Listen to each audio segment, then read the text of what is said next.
শীতের প্রকোপে শিশু রোগ। শীত বাড়ার সঙ্গে সঙ্গে নানা রকম উপসর্গ দেখা যায় বাচ্চাদের। প্রথম উপসর্গ সর্দি, কাশি, হাঁচি, হাঁপানি এবং সর্দি বসে যাওয়া, ব্রিদিং ডিস্ট্রেস, অ্যাজমাটিক টেন্ডেন্সি। তার সাথে পাল্লা দিয়ে যদি সর্দি বুকে বসে যায়, জ্বর, ব্রঙ্কোনিউমোনিয়া, নিউমোনিয়া ইত্যাদি।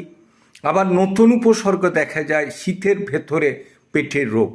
শীতে নানা রকম খাবার দাবার পাওয়া যায়, যেগুলো শাক সবজি বেশি খাওয়া বা ফাস্টফুড খাওয়া, রাত্রের দিকে রিচ খাওয়া, সকালে উঠে বারবার পায়খানা যাওয়া, আমাশাতে ভোগা, এটা কিন্তু কমন।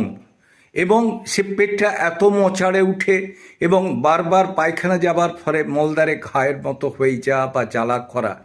কাজেই শীতের সময় শিশু রোগ বাড়ে। এক হচ্ছে সর্দি কাশি, বুকে সর্দি বসা এবং পেটের রোগ কিন্তু কমন।